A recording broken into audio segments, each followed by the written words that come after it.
Good evening to all. Welcome back to Polpath and this is Pratima Singh. आज public administration के अंतर्गत हम पढ़ेंगे रेंसिस लिकर्ट का प्रबंधन व्यवस्था या इसको प्रबंधकीय मॉडल भी बोलते हैं, जिसमें इन्होंने जो है कुछ मैनेजरियल टेक्निक्स बताई हैं किस बारे में कि जो संगठन के अंदर ह्यूमन रिसोर्स है या जो ह्यूमन है उसको उसके जो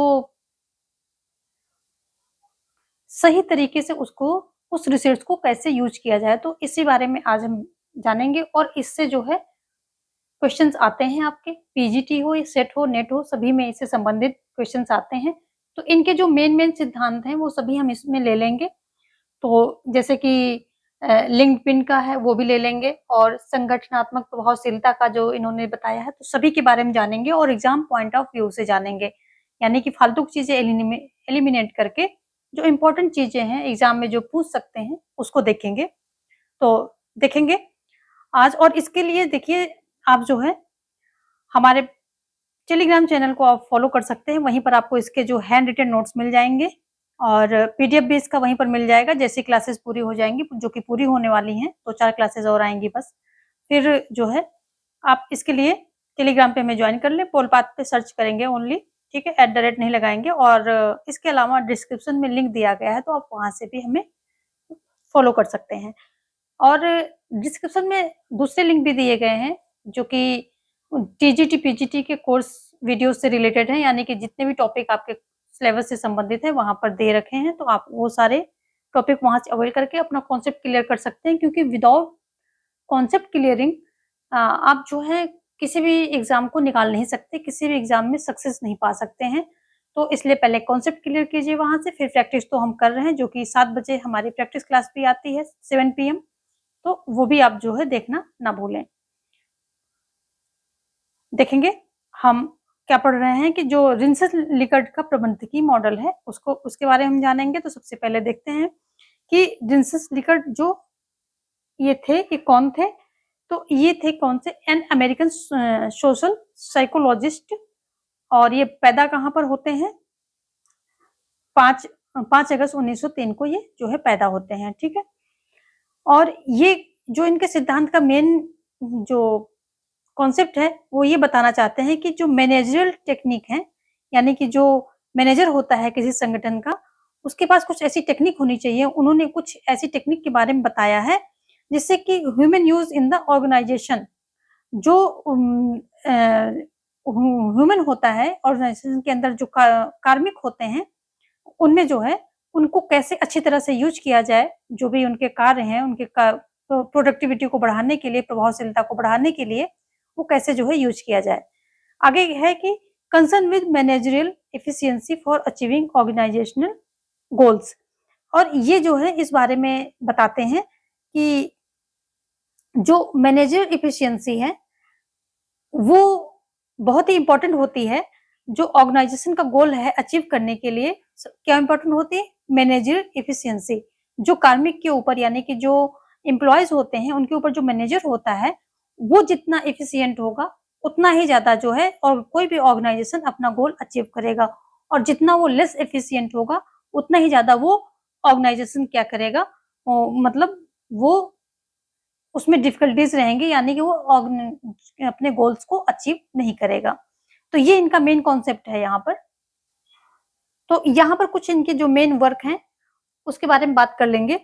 जो न्यू पैटर्न ऑफ मैनेजमेंट है, इस न्यू पैटर्न मैनेजमेंट में क्या दिया इन्होंने, जिस हम प्रबंध को पढ़ने जा रहे हैं उसमें क्या है, सिस्टम 1 से 4 तक, सिस्टम 1 से 4 तक इसमें दिया गया है। तो सिस्टम 1 से 1 टू सिस्टम 4 तक इसमें जो है दिया गया है, जिसके बारे में हम आगे पढ़ेंगे। और द ह्यूमन ऑर्गेनाइजेशन, इसका पूरा नाम है the human organisation, its management and value.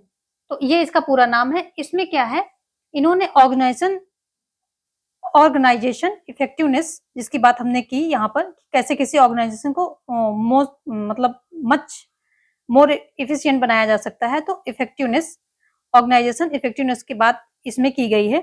जबकि जो new ways of managing conflict है, इसमें इन्होंने किस बारे में बात की है, इसमें इन्होंने क्या किया है, लिंक्डइन के बारे में जो है बात, लिंक्डइन इनका मॉडल है उसके बारे में बात की है। यहाँ पर हम सब लिख रहे हैं, अभी इन सब के बारे में हम डिस्कस करेंगे आगे। ठीक है, सिस्टम 1 से सिस्टम 4 इसमें दिया गया है, ऑर्गेनाइजेशन इफेक्टिवनेस इसमें दिया गया है और लिंक्डइन के बारे में इसमें बताया गया है। इनका एक और जो है फेमस वर्क है, ठीक है, चौथा देख लेते हैं वो भी। तो इसमें जो है लिकर्ट स्केल के बारे में इन्होंने बताया है, कभी क्वेश्चन पूछ ले तो technique for management of attitude,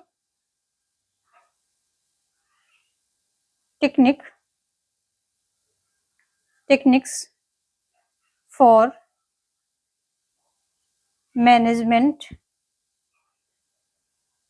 of attitude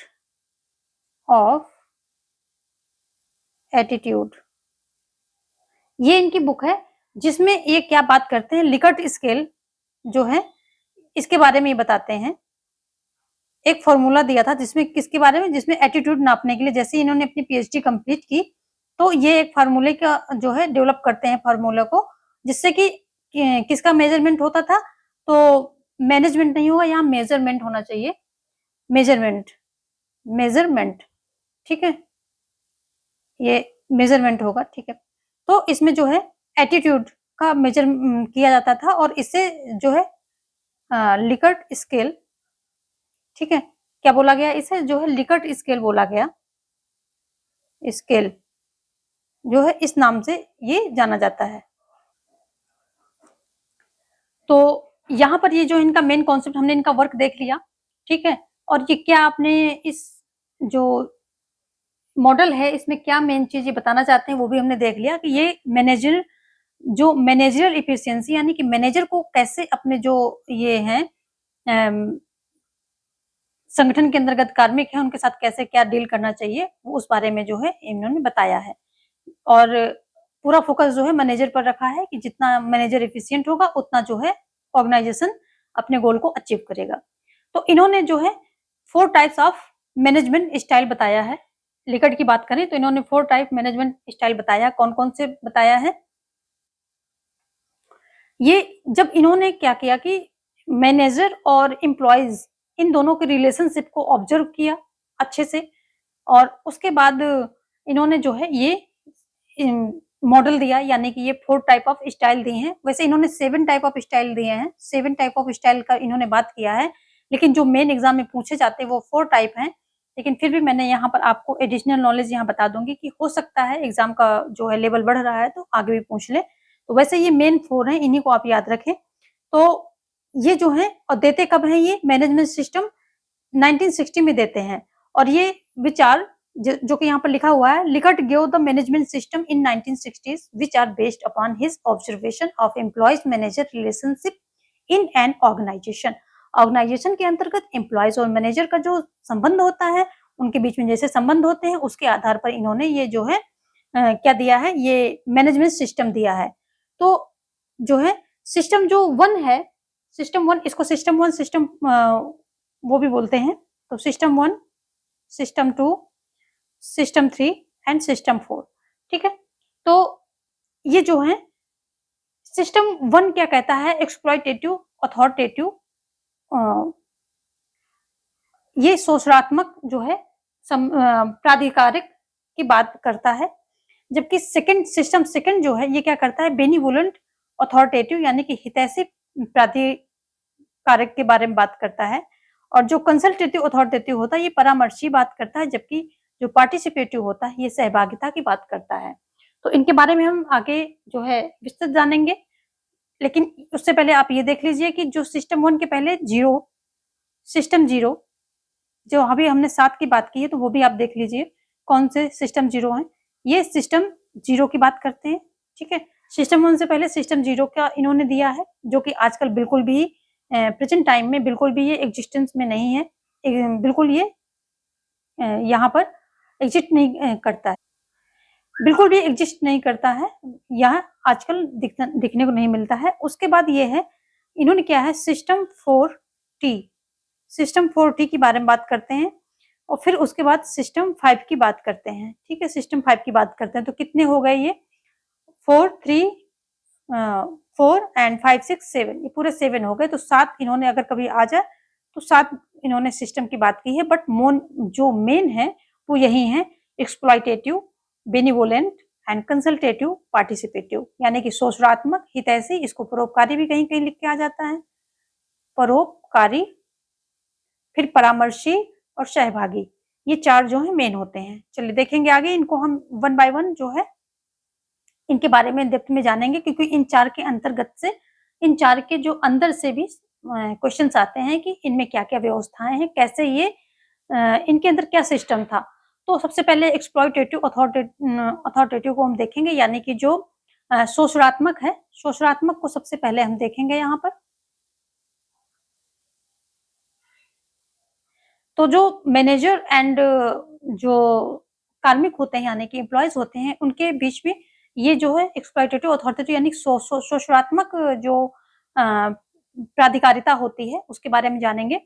क्या कह रहा है ये कि power and responsibility lies at higher level within the organisation. जितनी भी पावर होती है, जो रिस्पॉन्सिबिलिटीज होती है, वो कहाँ हायर लेवल पे जो है रहती हैं, जो उच्च स्तर के अधिकारी होते हैं उनके पास होता है। और क्या होता है कि अगर कुछ जो ऑर्गेनाइजेशन है उसमें कुछ बनता है, बिगड़ता है, अच्छा बुरा जो भी होता है, तो उनकी रिस्पॉन्सिबिलिटी पूरी-पूरी होती है, ठीक है? और पावर भी उन्हीं के पास होता है, यानी कि डिसीजन मेकिंग, हर चीज का पावर जो है उनके पास होता है। तो पावर एंड रिस्पॉन्सिबिलिटी, शक्ति और जिम्मेदारी दोनों जो है कहाँ, उच्च स्तर पर जो अधिकारी होते हैं उनके पास होती है। दूसरा क्या कह रहा है, decision making and responsibility at upper level of the organisational hierarchy. तो जो डिसीजन मेकिंग है, यदि किसी चीज पे डिसीजन लेना है तो क्या होगा कि वो जो अपर लेवल के अधिकारी होंगे ऑर्गेनाइजेशन में, तो वही लेंगे। और ये कैसा चलता है, ये जो है हायरार्की यहाँ पर पूरी तरह से चलती है, हायरार्की पूरी तरह से चलती है, ठीक है? ऐसे लिया, फिर ऐसे ऐसे इस तरह से होता रहता है। यहाँ पर हायरार्की का इस जो है एक्सप्लॉइटेटिव में हायरार्की जो होती है बहुत बुरी तरह से फॉलो की जाती है, ठीक है? और डिसीजन जो है मिलजुल के नहीं लिया जाता है, जो उच्च स्तर का अधिकारी होगा तो वही जो है सारे डिसीजन लेते हैं। जो नीचे वाले एम्प्लॉयज होते हैं उनका वहां पर कोई जो है सहभागिता नहीं होती, उनका कोई रोल नहीं होता है। जो डिसीजन लेकर के उन पे थोप दिया जाता है, उसी एनवायरनमेंट में, उसी कंडीशन में उनको काम करना होता है, ठीक है? अगला क्या कह रहा है, individual at lower level do not participate in the decision making, no trust. तो जो इंडिविजुअल होता है एट लोअर लेवल, जो एम्प्लॉयज होते हैं किसी संगठन के लोअर लेवल के, तो वो क्या है, कहता है कि इस एक्सप्लॉइटेटिव अथॉरिटेटिव जो सिस्टम होता है, इस सिस्टम में ये पार्टिसिपेट नहीं करते हैं, बिल्कुल भी पार्टिसिपेट नहीं करते हैं, और ना ही डिसीजन मेकिंग में पार्टिसिपेट करते हैं किसी प्रकार पे। इन पे ट्रस्ट नहीं किया जाता है, नो ट्रस्ट। इनके बीच में कोई जो विश्वास वाला एक संबंध होता है वो नहीं होता है, ठीक है? तो जो ये उच्च लेवल के अधिकारी होते हैं इन पे ट्रस्ट नहीं करते, उनको ये लायक ही नहीं समझते हैं कि ऐसा ये कुछ कर सकते हैं, डिसीजन मेकिंग में अपना रोल प्ले कर सकते हैं, या कुछ एक इम्पोर्टेंट पार्ट या इम्पोर्टेंट अपना पॉइंट ऑफ व्यू रख सकते हैं। तो कोई ट्रस्ट नहीं इन पे किया जाता है। आगे क्या है, communication is top to down, subordinate just have to follow the command and they can not communicate any idea to superior. वही बात हो गई कि जो कम्युनिकेशन होता है वो टॉप टू डाउन होता है, यानी कि जो भी डिसीजन लिए जाएंगे, जो भी बातें कही जाएंगी, ऊपर से आदेश कर दिया जाता है और नीचे तक वो फॉलो होता हुआ चला आता है। और जो सबऑर्डिनेट होते हैं, यानी कि जो अधीनस्थ होते हैं उनके, यानी कि जो एक के नीचे एक अधिकारी बैठे होते हैं, एम्प्लॉयज बैठे होते हैं, उनका वो बिल्कुल भी अपना सजेशन नहीं दे सकते हैं। वो क्या करेंगे, सिर्फ उनको फॉलो करेंगे, मतलब अंधों की तरह उन्हें फॉलो करना होता है, यही एक ऑप्शन होता है, ठीक है? उनकी कमांड, जो उनका आदेश दिया गया है, उसको पूरी तरह से जो है वो फॉलो करेंगे। और वो अपने आइडियाज अपने सुपीरियर यानी कि अपने से उच्च अधिकारी को अपने आइडियाज नहीं दे सकते, भले ही उनके पास कितने अच्छे आइडियाज क्यों ना हो, तो लेकिन नहीं दे सकते हैं। जबकि आइडिया तो सभी के पास होते हैं, किसी के पास भी, जो जितना क्रिएटिव होगा, जो जितना अच्छे से सोच लेगा, उसके पास उतने अच्छे आइडियाज होते हैं। तो इसका जो है पद से कोई संबंध नहीं होता है। कोई हायर पद पे बैठा है तो उसी के पास आइडियाज होंगे, जो लोअर पद पे बैठा है उसके पास आइडियाज नहीं होंगे। नहीं, लोअर पद पे बैठने वाले के पास भी आइडियाज हो सकते हैं। तो ठीक है, ये हो जाएगा कि वो अपना आइडिया नहीं शेयर कर सकते हैं, सुपीरियर को नहीं बता सकते हैं, भले ही कितना अच्छा उनके पास आइडिया हो। चौथा क्या है, employees are given punishment and threat to they have to stay motivated to perform. जो एम्प्लॉयज होते हैं उन्हें क्या होता है कि पनिशमेंट दिया जाता है और उनको मतलब थ्रेटन किया जाता है कि ठीक है, तुम्हारी सैलरी काट ली जाएगी, ठीक है, तुमको नौकरी से निकाल दिया जाएगा, ऐसा वैसा जो भी है तुम्हारी सुविधाएं खत्म कर दी जाएंगी, इस तरह से उनको थ्रेटन करके जो है उनको मोटिवेट किया जाता है टू परफॉर्म करने के लिए उनको एक प्रकार से धमकी दी जाती है, पनिशमेंट का डराया धमकाया जाता है और अगर उनसे गलतियाँ होती हैं तो ऑब्वियस सी बात है कि उन्हें पनिशमेंट भी दिया जाता है।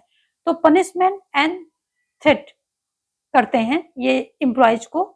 इस तरह के संगठन में जो शोषणात्मक संगठन होते हैं वो एम्प्लॉइज को पनिशमेंट देते हैं, उनको थ्रेट यानी कि डराते धमकाते हैं so that they have to perform या they have to stay motivated to perform.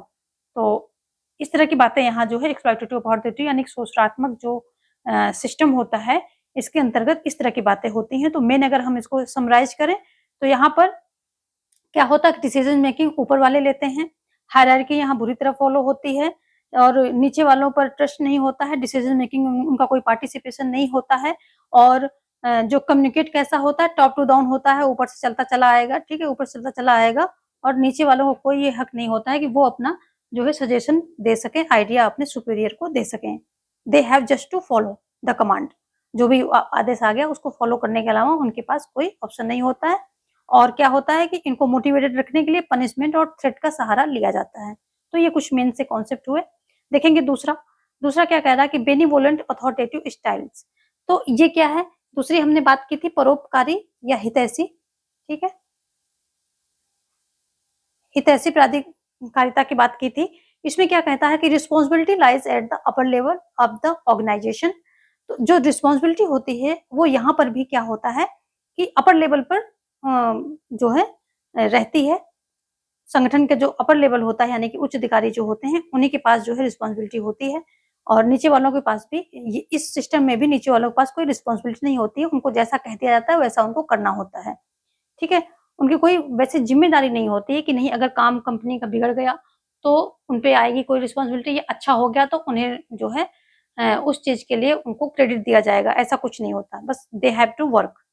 आगे क्या है, एम्प्लॉयज और motivated through a reward system institute threat और पनिशमेंट। इनमें थोड़ा सा सुधार होता है, तभी ये हितैषी में आ गया कि इसमें क्या होता है कि वहां पर जहां जो शोषणात्मक था उसमें क्या था, थ्रेट एंड पनिशमेंट था मोटिवेटेड रखने के लिए, लेकिन यहाँ पर क्या है, रिवार्ड सिस्टम को यहाँ पर अपनाया गया।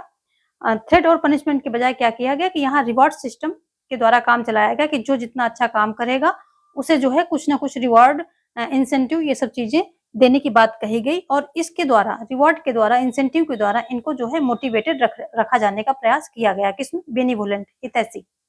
तीसरा क्या है, superior have more trust in their employees than manager in an exploitative authoritative system and are willing to reward individual for good performance. दूसरा यहाँ पर कह रहा है, यहाँ पर थोड़ा सा मिस्टेक है, superior have more trust in their employees than manager in an exploitative authority नहीं होगा, यहाँ पर होगा बेनिवोलेंट। यहाँ पर हम ठीक कर लेते हैं, ये मिसप्रिंट है, ठीक है, बेनिवोलेंट, ठीक है, benevolent authoritative system and are willing to reward individual for good performance. इसमें क्या होता है, जो सुपीरियर होते हैं, जो उच्च अधिकारी होते हैं, संगठन के ओनर होते हैं या फिर जो सारा कमांड रखने के लिए कोई वहां पर अधिकारी बिठाया जाता है, तो वो क्या करता है कि वो मैनेजर से ज्यादा किस पे ट्रस्ट करता है, जो एम्प्लॉयज होते हैं नीचे लेवल के, उन पे ट्रस्ट करता है और उनको साथ में वो विलिंग होता है, यानी कि उसकी इच्छा होती है कि अच्छे काम के लिए, गुड परफॉर्मेंस के लिए जो इंडिविजुअल्स हैं यानी कि जो कार्मिक हैं, यानी कि जो एम्प्लॉयज हैं उनको रिवॉर्ड दिया जाए। तो क्या होता है कि यहाँ जो है सुपीरियर जो उच्च अधिकारी होता है वो मैनेजर से ज्यादा किस पे, एम्प्लॉयज पे, बेनिवोलेंट अथॉरिटी में किस पे, एम्प्लॉयज पे जो है ट्रस्ट करता है और उनको जो है उनके अच्छे काम के लिए जो है रिवार्ड देने के लिए उत्सुक रहता है, विलिंग रहता है, यानी कि इच्छा रखता है। आगे क्या है, decision making is given to middle managerial level. तो जो डिसीजन मेकिंग होता है ये मिडिल मैनेजरियल लेवल इन पे जो है दे दिया जाता है, यानी कि जो मिडिल के होते हैं और मैनेजरियल लेवल पर जो भी एम्प्लॉयज होते हैं डिसीजन मेकिंग वहां आ जाती है, यानी कि उच्च जो होता है उच्च स्तर से उतर करके ये मैनेजरियल लेवल एंड कौन से मिडिल लेवल पर जो है ये आ जाती है, ठीक है। और एम्प्लॉयज में भी कंसल्ट ऑन डिसीजन, जो एम्प्लॉयज होते हैं वो जरूरी नहीं कंसल्ट करें, लेकिन हाँ may be consulted on decision, उनसे कंसल्ट किया जा सकता है। अगर कुछ जो मैनेजर हैं या जो सुपीरियर हैं उन एम्प्लॉइज़ के, अगर उनको लगता है कि कुछ ठीक है, ये बहुत ही इम्पोर्टेंट है या इसमें एम्प्लॉयी से संबंधित बहुत ज़्यादा चीज़ें जुड़ी हुई हैं, तो उनसे वो कंसल्ट कर सकते हैं। ज़रूरी नहीं है, लेकिन हाँ, कर सकते हैं। यहाँ पर मतलब चांसेस हैं करने के कि वो कर सकता है। तो जो मैनेजर है और जो उच्च स्तर के अधिकारी हैं, वो एम्प्लॉइज़ से क्या कर सकते हैं कि कंसल्ट कर सकते हैं डिसीज़न के बारे में। डिसीज़न लेने से पहले उनसे भी कंसल्ट कर सकते हैं। ज़रूरी नहीं करें ही, लेकिन कर सकते हैं। तो यहाँ पर देखिए थोड़ा-सा इम्प्रूवमेंट हुआ है। क्या हुआ है कि पनिशमेंट की जगह जो है रिवार्ड की बात की गई है, ठीक है?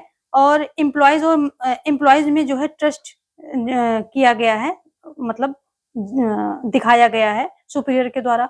तीसरा क्या है कि कंसल्ट भी किया जा सकता है एम्प्लॉइज़ से, और जो डिसीज़न मेकिंग वहाँ पर सुपीरियर लेवल पर था, वो कहाँ पर मिडल एंड मैनेजर लेवल पर जो है आकर आ जाता है कि यानी कि जो मिडल अधिकारी होंगे और मैनेजर लेवल के अधिकारी होंगे, ये जो है डिसीज़न मेकिंग करेंगे। तो ये सारी चीज़ें जो हैं, लेकिन रिस्पॉन्सिबिलिटी अभी भी कहाँ होती है? अपर लेवल पे होती है, वहीं पर होती है। तो ये इसमें जो हितैषी होता है, इसमें ये थोड़े-थोड़े से चेंजेस होना शुरू हो जाते हैं। ठीक है? अब हम देखेंगे थर्ड। थर्ड क्या है? कंसल्टेटिव स्टाइल कह सकते हैं इसको या अथॉरिटेटिव, कुछ भी कह सकते हैं। तो कंसल्टेटिव स्टाइल यानी कि परामर्शी, जैसे कि नाम से ही पता चल रहा है। तो परामर्शी में क्या है? परामर्श इसमें जो है लिया जाता है। तो देखेंगे क्या-क्या कह रहा है ये। यहाँ पर कौन-कौन से मेन पॉइंट हैं। Managers have yet greater trust in there subordinate and consult their team members while implementing ideas.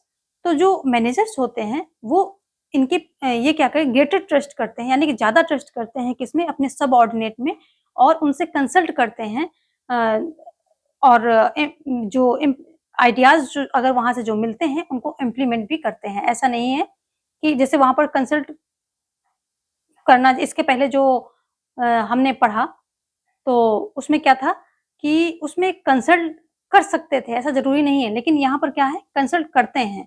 उनके आइडियाज़ को उनके साथ कंसल्ट करते हैं, जो एम्प्लॉइज़ होते हैं नीचे लेवल में, और उनके आइडियाज़ को इम्प्लीमेंट भी करते हैं। यदि आइडिया जो अच्छे होते हैं, तो इम्प्लीमेंट भी किया जाता है। तो एक प्रकार से यहाँ पर जो है टीम मेंबर से कंसल्ट करते हैं, तो टीम वर्क यहाँ पर थोड़ा-थोड़ा-सा आने लग जाता है। आगे देखेंगे क्या कह रहा है कि decision making may be given to lower level where the decision is of their concern. तो जो डिसीजन मेकिंग है may be given to lower level where the decision is of their concern. वही बात इसमें आ गई कि अगर जो है डिसीजन किससे संबंधित है, लोअर लेवल के जो एम्प्लॉयी हैं उनसे संबंधित है, तो उनको दे दिया जाता है, उनको मतलब डिसीज़न करने दिया जाता है, डिसीज़न करने का अधिकार उनको दे दिया जाता है कि ठीक है, ये आपसे कंसर्न है, आपसे संबंधित है, तो आप इसमें जो है अपना डिसीज़न बताइए। मिल बैठ के सारे मिल कर के आप ना जो है लोअर एम्प्लॉइज़ होते हैं, उनसे आप अपना डिसीज़न बता दीजिए। तो ये हो गया। देखिए चेंजेज़ हो रहे हैं यहाँ पर, और आगे की तीसरा क्या है कि better communication and team work in comparison to benevolent and exploitative style. जो बेनेवोलेंट और एक्सप्लॉइटेटिव था, शोषणात्मक और हितैषी, इन दोनों से ज़्यादा अच्छा कम्युनिकेशन यहाँ पर होता है और टीम वर्क होता है। यानी कि पहले क्या है, कम्युनिकेशन ऐसे होता था, यानी कि ऊपर से नीचे की ओर आता था। अभी क्या है, कम्युनिकेशन जो है अ, होने लगा है ऐसे, किसी में सब में हो सकता है, तो बेटर कम्युनिकेशन होने लगा है यहाँ पर, ठीक है। आगे क्या है, manager can share responsibility with some team members. जो मैनेजर होता है, तो पहले क्या था, सारी रिस्पॉन्सिबिलिटी उसी के पास होती थी। ऑर्गेनाइजेशन में अच्छा हो रहा है तो भी उसकी ज़िम्मेदारी, बुरा हो रहा है तो भी उसकी ज़िम्मेदारी। तो यहाँ पर manager can share responsibility with some team members. तो मैनेजर यहाँ पर जो है अपनी रिस्पॉन्सिबिलिटी कुछ टीम मेंबर्स हैं जो उसमें ग्रुप में हैं, टीम के जो उसके मेंबर्स हैं उनसे शेयर कर सकता है।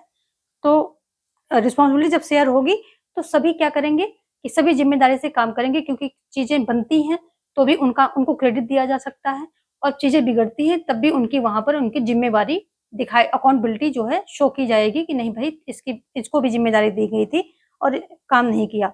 तो यहाँ पर क्या है, ज़्यादा अच्छा वर्क होगा यहाँ पर जब रिस्पॉन्सिबिलिटी टीम के सभी मेंबर पर होती है, तो सभी उतनी ही मेहनत से काम करते हैं और रिजल्ट भी अच्छा ही आता है। तो एम्प्लॉइज़ अगर आगे क्या है कि employees are motivated by incentive which include reward and involvement or responsibility for a specific task. तो एम्प्लॉयज जो होते हैं उन्हें मोटिवेटेड किससे किया जाता है? इंसेंटिव से। इसमें जो है इंसेंटिव वगैरह दिए जाने लगते हैं, ठीक है। एम्प्लॉयज को इंसेंटिव से जो है मोटिवेट किया जाता है, जो इंक्लूड विच इंक्लूड रिवॉर्ड और involvement, reward and involvement and responsibility for specific task. जो स्पेशल टास्क होते हैं तो उसमें क्या करता है कि उनको इन्वॉल्व किया जाता है।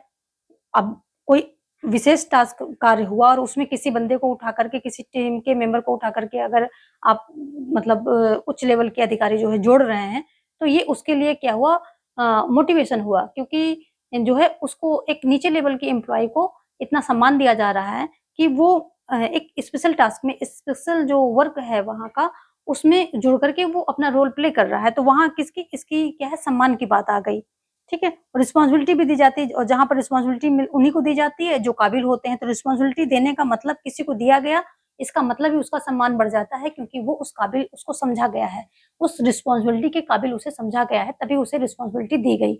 तो इस रिस्पॉन्सिबिलिटी निभाना तो बात की बात है, यदि किसी को रिस्पॉन्सिबिलिटी दे दी गई तो अपने आप में उसका सम्मान बढ़ जाता है कि यस, जो है ये बंदा कैपेबल है।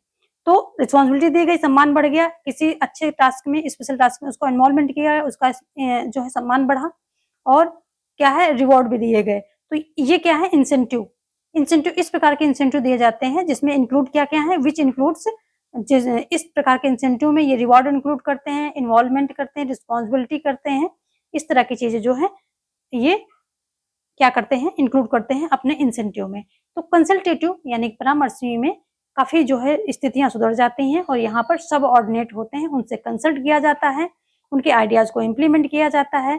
डिसीजन मेकिंग लोअर लेवल पर चली जाती है, डिसीजन मेकिंग का अधिकार लोअर लेवल पे भी चला जाता है यदि उनसे संबंधित है तो, ठीक है। टीम वर्क, और टीम वर्क को यहाँ पर जो है क्या है, वैल्यू दी जाती है। कम्युनिकेशन जो है बेटर हो जाता है, जो ऊपर से नीचे की ओर सारे कमांड होते थे, वो अब जो है ऊपर से नीचे ना होकर के नीचे से ऊपर भी, पहले क्या थे, सारे ऊपर से नीचे की ओर हो रहे थे, लेकिन अभी क्या है, इसमें क्या है, ऊपर से नीचे तो आ ही रहे हैं, तो नीचे से ऊपर, यानी कि आइडियाज दिए जा रहे हैं, कंसल्ट जो है अपना विचार, पॉइंट ऑफ व्यू रखा जा रहा है, तो नीचे से ऊपर भी जा रहे हैं। तो ये कम्युनिकेशन यानी कि अब ऊपर से नीचे भी आ रहे हैं और नीचे से आइडियाज जो है ऊपर की तरफ भी जा रहे हैं, यानी कि जो उनके अधिकारी हैं तो अपने सब ऑर्डिनेट के आइडियाज सुन रहे हैं, उनकी बातें सुन रहे हैं, उनको इम्प्लीमेंट भी कर रहे हैं यदि वो अच्छी हैं तो यहाँ पर ये इतना सुधार होता है, ठीक है। और इंसेंटिव की बात होती, रिस्पॉन्सिबिलिटी की बात होती, ये सारी चीजें यहाँ पर होती हैं। देखेंगे जो नंबर 4 है, इसकी बात कर लेते हैं। ये पार्टिसिपेटिव है और सबसे बेहतर इसी को माना गया है, पार्टिसिपेटिव स्टाइल ऑफ मैनेजमेंट, ठीक है। तो ये सहभागिता, इसको हिंदी में क्या बोलेंगे, सहभागिता बोलेंगे, सहभागिता, ठीक है। तो जो लिकट थे, Likert considered this style to be the most satisfying for lower level employees. जो ये स्टाइल थी सहभागिता की, पार्टिसिपेटिव, तो ये जो लिकट है ऐसा कहते हैं कि ये स्टाइल जो है सबसे ज्यादा जो है एम्प्लॉयज को, जो लोअर लेवल के एम्प्लॉयज हैं किसी संगठन में, किसी ऑर्गेनाइजेशन में, उनको सबसे ज्यादा जो है सेटिस्फेक्शन देती है। और यदि एम्प्लॉयज सेटिस्फाइड हुआ तो वो बेटर वर्क करेगा ही, वो अपना एफिशिएंट जो है एफिशिएंसी के साथ वर्क करेगा, जिससे कि ऑर्गेनाइजेशन जो है अपने गोल को अचीव करेगा। तो ये जो है सबसे मोस्ट इम्पोर्टेंट, यानी कि सबसे ज्यादा अच्छी जो है स्टाइल मानी गई है, पार्टिसिपेटिव स्टाइल ऑफ मैनेजमेंट जो है सबसे अच्छा, इसको जो है लिकट के द्वारा माना गया है। आगे, upper management has full trust in there subordinate. जो अपर मैनेजमेंट होता है उसको पूरा पूरा विश्वास होता है किस पे, अपने सबऑर्डिनेट पर, यानी कि लोअर लेवल के जो एम्प्लॉयज होते हैं, जो उसके अधीनस्थ होते हैं, उन पे पूरा पूरा विश्वास होता है। और यदि किसी पर कोई विश्वास दिखाता है तो जाहिर सी बात है कि वो अच्छा काम करेगा, और ज्यादा विश्वास जीतने के लिए, और ज्यादा उसकी नजरों में उठने के लिए, और ज्यादा उस संगठन में अपनी जो है पहचान बनाने के लिए क्या करेगा कि वो और ज्यादा मेहनत करेगा, और ज्यादा एफिशिएंट वर्क करेगा। और जितना ही एम्प्लॉयज एफिशिएंट वर्क करेंगे, जितना मन से काम करेंगे, अपना समझ के, किसी संगठन को अपना समझ के काम करेंगे, तो क्या होगा, संगठन तो ऊपर जाएगा ही जाएगा, ठीक है। आगे क्या है, employees are free to discuss any issues और आइडियाज विद देयर सुपीरियर। इसमें क्या होता है कि एम्प्लॉयज जो है ये पूरी तरह से क्या है, लोकतांत्रिक है, पूरी तरह से क्या है, ये जो है क्या है, लोकतांत्रिक है, ठीक है। तो employees are free to discuss any issues और आइडियाज विद देयर सुपीरियर, ये पूरी तरह से स्वतंत्र होते हैं, किसी प्रकार के इनके पास आइडिया है, कोई इशू है तो अपने सुपीरियर यानी कि उच्च अधिकारी के पास जाकर के ये शेयर कर सकते हैं और अपने आइडियाज इनको दे सकते हैं, बता सकते हैं, ठीक है। अगले क्या है, decision making responsibility and values are free spread across all tiers. जो डिसीजन मेकिंग होता है, रिस्पॉन्सिबिलिटी होती है, जो वैल्यूज होती हैं वो फ्री स्प्रेड मतलब पूरे में ही, जो जितने टीयर हैं, टीयर 1 टीयर 2, वो होता है ना कि सोपानिक जो है ढांचा होता है किसी ऑर्गेनाइजेशन का, तो वो सभी टीयर में यानी कि सभी लेवल के जो अधिकारी होते हैं, एम्प्लॉयज होते हैं, उन सभी में पूरी तरह से स्प्रेड होता है, यानी कि सभी में होता है। डिसीजन मेकिंग पावर सबके पास होती है, रिस्पॉन्सिबिलिटी सबके पावर होती है, सबकी वैल्यू की जाती है, सबकी बातों की वैल्यू की जाती है, सबकी आइडियाज की जो है वैल्यू की जाती है। तो ये पूरी तरह से फ्री हो, मतलब पूरी तरह से फ्रीली जो है क्या होता है, सबके बीच में ये चीजें होती हैं, यानी कि सभी लेवल के पास ये सारी चीजें होती हैं, ठीक है। आगे देखेंगे, motivation is provided through monetary reward and involvement in goal setting. जो मोटिवेशन होता है, क्या होता है, ये मोटिवेशन कैसे प्रोवाइड किया जाता है, थ्रू मॉनिटरी यानी कि जो पैसे के द्वारा पैसे जो रिवार्ड दिए जाते हैं, and involvement in goal setting, जो गोल सेट किए जाते हैं ऑर्गेनाइजेशन के, उनमें जो है टीम को, पूरी टीम को इन्वॉल्व किया जाता है, और इससे उनकी क्या है, वैल्यू बढ़ती है कि नहीं, हमारी भी यहाँ पर कोई कद्र है भाई, हमारी भी इज्जत है, हमारी इम्पोर्टेंस है इस संगठन में। तो जब किसी की इम्पोर्टेंस आप दिखाओगे तो वो जाहिर सी बात है कि उसको जो है मोटिवेशन मिलेगा, क्योंकि वो और अच्छा काम करके अपनी इम्पोर्टेंस को बढ़ाना चाहेगा। साथ में उनको मॉनिटरी रिवॉर्ड भी दिया जाता है, जैसे कि आजकल कंपनी में जो अच्छा काम करते हैं उनको इंसेंटिव दिया जाता है। वो इतना इंसेंटिव फिक्स होता है कि ठीक है, आपका जो पर ईयरली कितना 3 लाख तक का इंसेंटिव रहेगा। ये आप पे डिपेंड करता है या किस वर्कर पे डिपेंड करता है कि कौन ये इंसेंटिव लेगा, जो अच्छा काम करेगा, जो उसको जो है ये मिलेगा। तो किसी ऑर्गेनाइजेशन, सभी ऑर्गेनाइजेशन के अलग-अलग इंसेंटिव होते हैं। ये मैंने एक एग्जांपल दिया कि जैसे एक मेरी फ्रेंड थी, तो 3 लाख का इंसेंटिव पूरे साल का उसका था, तो वो अच्छा काम कर रही थी तो उसको मिला भी था। और वो नहीं कि साल के अंत में मिलेगा, जैसे उसका काम अच्छा दिखने लगता है तो क्या होता है कि उसका कुछ पार्ट, यानी कि जैसे 80,000 दे दिया, 2-3 महीने बाद काम अच्छा दिखा, प्रोग्रेस दिखी तो 80,000 दे दिया, बाकी का बचा के रखा, फिर कभी दे देंगे, फिर कभी दे देंगे, तो ऐसे करके जो है दे देते हैं। तो ये हुआ इंसेंटिव, इससे मोटिवेटेड रहते हैं। तो मॉनेटरी बोनस, उसे बोनस बोलते हैं। एक्स्ट्रा रिस्पॉन्सिबिलिटी हो गई, अपॉर्चुनिटी हो गई कि आगे जो है कोई अच्छा काम कर रहा है तो उसे आगे बढ़ने की, यानी कि ऊँचे स्तर पर तक जाने की लिए क्या-क्या नई-नई अपॉर्चुनिटी मिलेंगी, मौके मिलेंगे उसको एक हायर लेवल तक जाने के आगे, मतलब यानी कि एक उच्च पद पर, जिस पद पर अभी वो काम कर रहा है उससे ऊँचे पद पर जाने के लिए मौका, अवसर, उसका भी ये सब चीज़ें जो है क्या है, किसके अंतर्गत आती हैं, इंसेंटिव के अंतर्गत आ जाती हैं। मोटिवेशन इनसे दिया जाता है। तो जो पार्टिसिपेटिव की ये सारी चीज़ें जो स्पेशलिटी है, यानी कि विशेषताएँ हैं। आगे क्या है, excellent team work and high satisfaction and therefore high productivity, जो हमने पहले ही बात कर ली कि जब एक्सीलेंट टीम वर्क होगा, यानी कि यहाँ पर कोई सुपीरियर नहीं है, पद सबके अलग-अलग ज़रूर हैं, लेकिन क्या होता है, सारी डिसीजन मेकिंग और जो रिस्पॉन्सिबिलिटी, वैल्यूज़, आइडियाज़, ये सारी चीज़ें क्या हैं, सब में बराबर से इक्विवेलेंट डिवाइडेड हैं। कोई भी मतलब सभी डिसीजन मेकिंग पार्टिसिपेट कर रहे हैं, सभी की रिस्पॉन्सिबिलिटी है, सभी की वैल्यूज़ है, सभी के आइडियाज़ सुने जा रहे हैं। तो क्या हुआ, यहाँ टीम वर्क हो गया। रिस्पॉन्सिबिलिटी सबकी है, तो कोई अगर गलत होता है तो सबके ऊपर आएगी रिस्पॉन्सिबिलिटी, अच्छा होता है तो सबको क्रेडिट दिया जाएगा अच्छे का। ऐसे ही जब टीम वर्क होता है तो अच्छा काम होता है, और यहाँ पर क्या होता है, जब सभी को वैल्यू दी जाती है और सभी के आइडियाज़ सुने जाते हैं, बातें सुनी जाती हैं, कंसल्ट किया जाता है, तो हाई सैटिस्फैक्शन एम्प्लॉइज़ के अंदर होता है। और इसलिए जब सारी चीज़ें अच्छा टीम वर्क होगा, हाई सैटिस्फैक्शन होगा, तो एम्प्लॉइज़ जो है एफिशिएंटली काम करेंगे, तो ज़ाहिर-सी बात है कि हाई प्रोडक्टिविटी होगी, उस संगठन की हाई प्रोडक्टिविटी होगी, यानी कि जो संगठन का गोल होगा वो अचीव आराम से होगा, संगठन यानी कि प्रोग्रेस करेगा ही करेगा। तो ये 4 प्रकार के जो है स्टाइल इन्होंने बताई थी, और जो है इसमें जो है सबसे अच्छा इसको माना है पार्टिसिपेटरी स्टाइल ऑफ मैनेजमेंट। इसी में जो है सबसे ज़्यादा जो है प्रोडक्टिविटी को बढ़ाया जा सकता है, साथ में उसी के साथ-साथ जो है सैटिस्फैक्शन मिलता है एम्प्लॉइज़ को, एम्प्लॉइज़ जो है अपने काम से, अपने संगठन से, और जो उनका आपस में रिलेशनशिप होता है उस सबसे सैटिस्फाइड होता है, और एक्सीलेंट टीम वर्क यहाँ पर पाया जाता है। तो ये हो गई 4 चीजें। देखेंगे कंक्लूजन की इससे क्या है निकलता है। तो कंक्लूजन में लिकर्ट क्या पाते हैं कि as per Likert exploitative authoritative style represents classical organisation and participative style represent an ideal organisation. तो जो एक्सप्लॉयटेटिव अथॉरिटेटिव स्टाइल है ये क्या है, एंड ये क्लासिकल ऑर्गेनाइजेशन है, परंपरागत शास्त्रीय जो संगठन से संबंधित है, जो शास्त्रीय संगठन होते थे उससे, यानी कि परंपरागत उनसे संबंधित है। जबकि जो participative style represent an ideal organisation, तो इसको आप जो है व्यवहारवादी बोल सकते हैं, व्यवहारवादी यानी कि व्यवहारवादी बोल सकते हैं। बिहेवियरलिज्म, ये बिहेवियरलिज्म से संबंधित है क्योंकि इसमें क्या है कि जो है मानव के व्यवहार पर यहाँ पर ज्यादा जोर देकर के बात की जाती है कि कैसे कैसे मानव व्यवहार के अकॉर्डिंग जो है चीजें अगर रखी जाए, वर्क एनवायरनमेंट बनाया जाए, तो कैसे जो है कोई भी ऑर्गेनाइजेशन जो है अच्छा मतलब उसकी प्रोडक्टिविटी बढ़ सकती है, उसका गोल अचीव हो सकता है।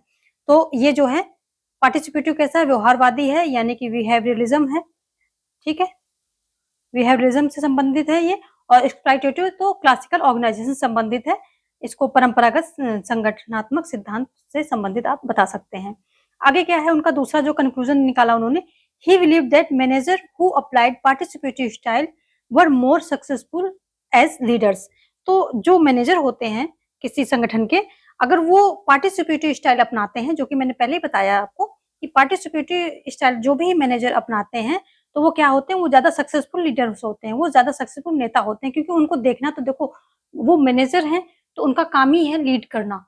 लेकिन अगर पार्टिसिपेटिव यानी कि सबकी आइडियाज को लेकर, सबकी कंसल्टेशन को लेकर के, सबको वैल्यूज देकर के, सबको इंपॉर्टेंस देकर के, सबको मिला जुला करके टीम वर्क की तरह वो कार्य करेंगे, तो क्या होगा, वो ज्यादा सक्सेसफुल होगा, क्योंकि सभी मतलब अपनी इंपॉर्टेंस को बढ़ाने के लिए, सभी अपने रोल प्ले करने के लिए, अपना क्रेडिट लेने के लिए अच्छा काम करेंगे, सेटिस्फाइड रहेंगे संगठन से, मैनेजर से, तो ऑब्वियस सी बात है ज्यादा प्रोडक्टिविटी होगी, यानी कि वहां पर ज्यादा संगठन अच्छे से कार्य करेगा। तो ये सक्सेसफुल लीडर्स होते हैं इस तरह के मैनेजर जो कि पार्टिसिपेटिव स्टाइल अपनाएंगे। कौन मानता है, ही बिलीव्ड, कौन, लिकर्ड ऐसा बिलीव करते हैं। फाइंडिंग क्या हुआ, जो अगर हम इन सब चीजों का जो है अगर निकालें रिजल्ट क्या आता है, तो the cause or effect of high and low performing manager are the product of work environment. High performing manager employee centred होते हैं and human to their subordinate, and low performing manager कैसे होते हैं, job centred होते हैं। Have no और यहाँ और होना चाहिए, हैव नो और less concern of their subordinate and are only focused on achieving the desired result. तो इसका क्या हुआ, इसका मतलब ये हो रहा है यहाँ पर कि जो ये हाई एंड लो परफॉर्मेंस किस पे डिपेंड करता है, वर्क एनवायरनमेंट पर डिपेंड करता है। किसी भी मैनेजर का, भाई मैनेजर क्या है, लीड कर रहा है, तो एटलीस्ट जो है उसी पे सारी बातें आ जाती है कि ठीक है इस ऑर्गेनाइजेशन ने अच्छा काम किया या इस ऑर्गेनाइजेशन ने बुरा काम किया, तो उस मैनेजर को क्रेडिट जाता ही जाता है। तो हाई परफॉर्मिंग मैनेजर हो या फिर लो परफॉर्मिंग मैनेजर हो, यानी कि अच्छा जो परफॉर्म करने वाला मैनेजर हो या फिर बुरा परफॉर्म या फिर कम अच्छा परफॉर्म करने वाला मैनेजर हो, ये सारा किस पे डिपेंड करता है, जो ये वर्क एनवायरनमेंट पर डिपेंड करता है ये सारा कुछ। अगर वर्क एनवायरनमेंट वहां पर अच्छा है, यानी कि जैसे पार्टिसिपेटिव है, तो जाहिर सी बात है वो मैनेजर कैसा होगा, हाई परफॉर्मिंग होगा।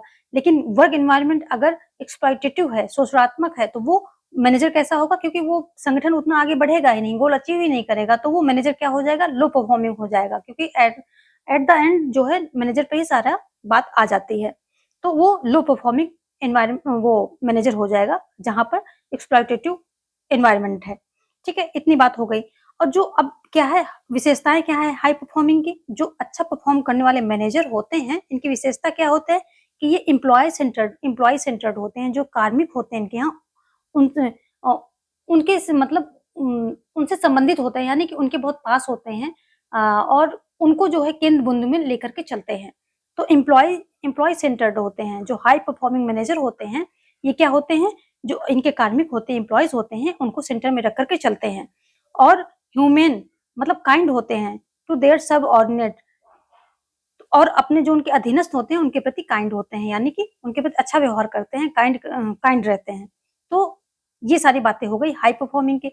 जबकि अगर हम लो परफॉर्मिंग मैनेजर की बात करें, लो परफॉर्मिंग मैनेजर क्या होगा कि वो जॉब सेंटर्ड होगा, यानी कि जो कार्य है, कार्य को केंद्र में रख के काम करता है। और उसको क्या होता है कि नो और लेस, या तो बिल्कुल ही कंसर्न नहीं होगा अपने सबऑर्डिनेट के बारे में, किससे संबंधित उसको कोई कंसर्न, कोई चिंता नहीं होगी, या फिर अगर होगी भी तो बहुत लेस होगी, यानी कि बहुत थोड़ी होगी। तो ये समझ रहे हैं आप, जो लो परफॉर्मिंग होगा वो अपने सबऑर्डिनेट जो होंगे, अधीनस्थ होंगे, उनकी कोई चिंता नहीं रखता है, और या फिर रखेगा तो बहुत कम रखेगा। और क्या होते हैं कि ये जो कार्य से इनका सारा क्या है, फोकस किस पे होता है, कार्य पर होता है, जॉब सेंटर्ड होते हैं।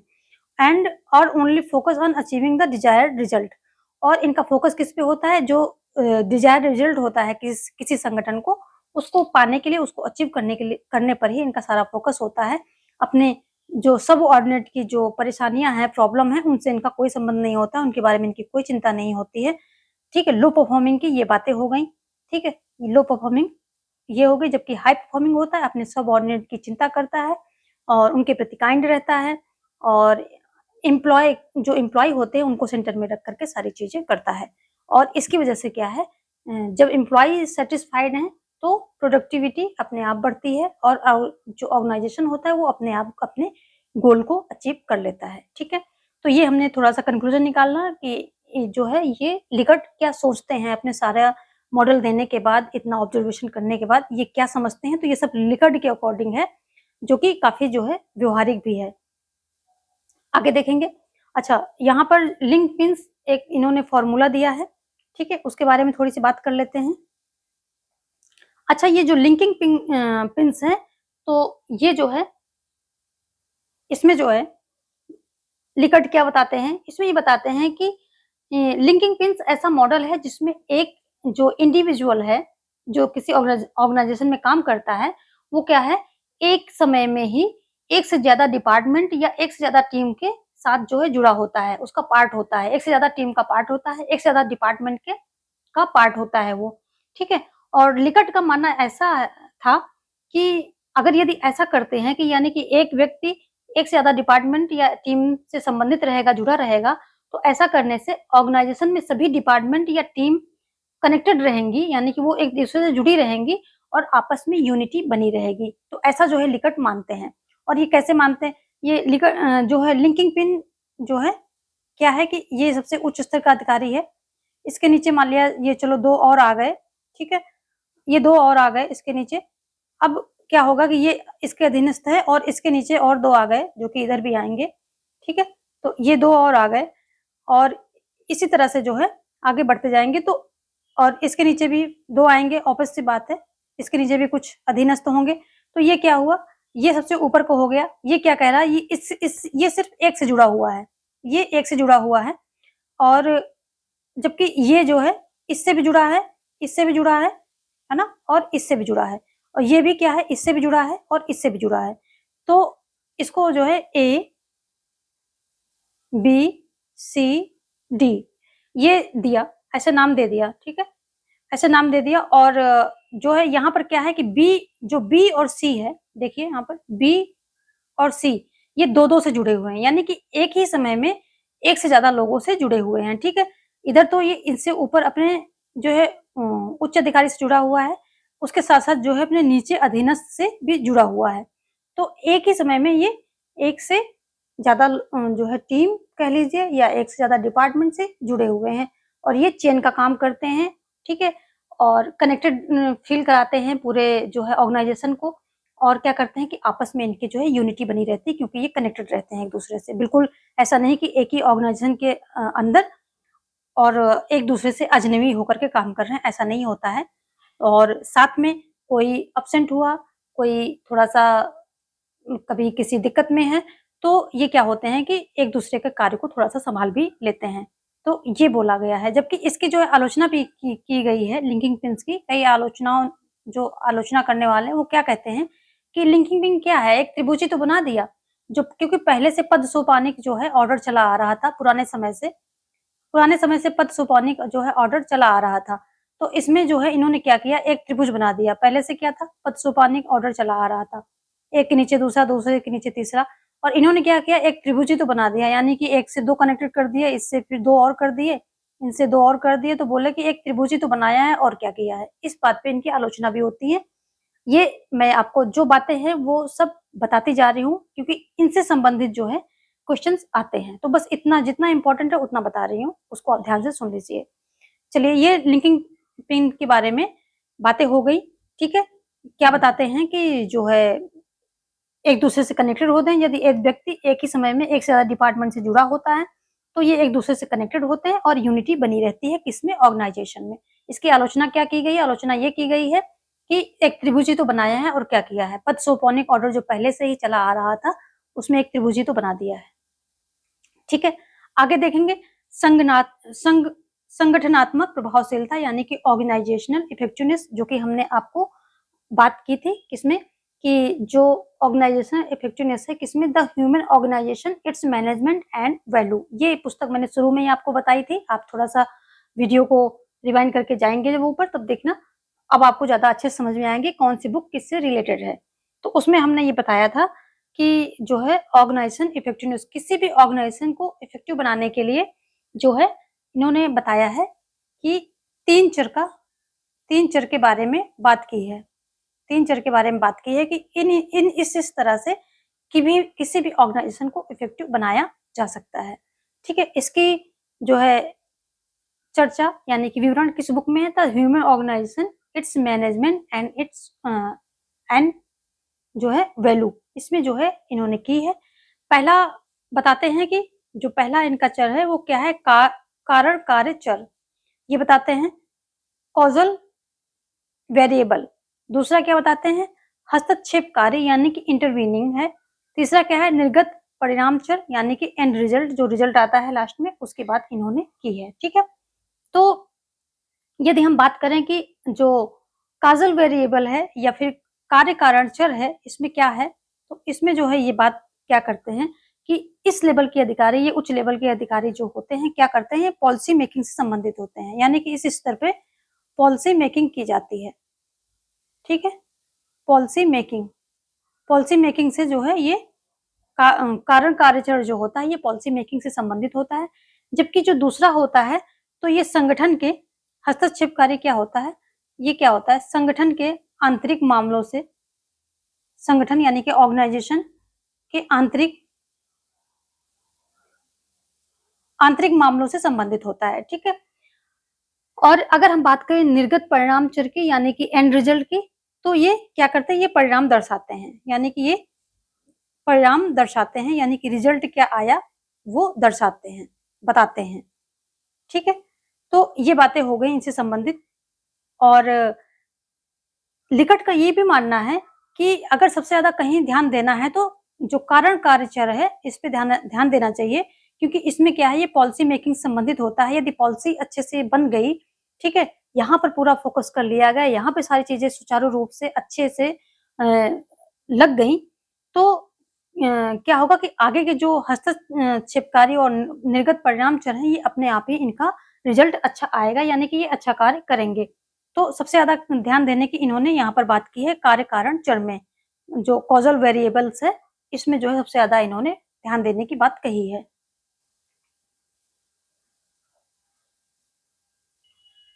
यहाँ पर एक बात और आती है कि अगर बात पूछा जाए इन शॉर्ट में कि जो लिकट हैं वो किस पे फोकस देते हैं, तो ये टीम वर्क पर फोकस देते हैं। टीम वर्क कहते हैं जहां पर टीम वर्क होगा वहां पे सबसे अच्छा जो है रिजल्ट निकल के आएगा।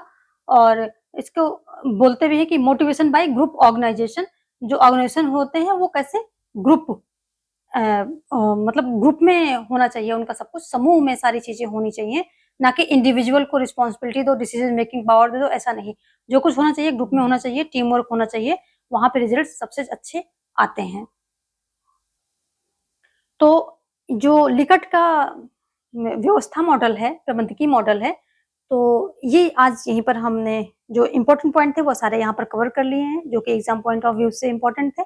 और इसके बाद दूसरा भी लेकर के आएंगे। लोक प्रशासन जैसे खत्म होता हम IR शुरू करेंगे, ठीक है। तो आप जो है सारी वीडियोस पाने के लिए चैनल को सब्सक्राइब कर लें, यदि नए हैं तो सब्सक्राइब करके ऑल पर क्लिक कर लें, ठीक है, ताकि मेरी सारी वीडियोस की नोटिफिकेशन आपको मिलती रहे। यहाँ पर सारी ही वीडियोस जो है इंपॉर्टेंट है, एंड 7 PM जो है प्रैक्टिस की क्लास भी जाती है, तो वो भी देखना आप बिल्कुल ना भूलें। Thanks for watching, have a great life. जय हिंद, जय भारत।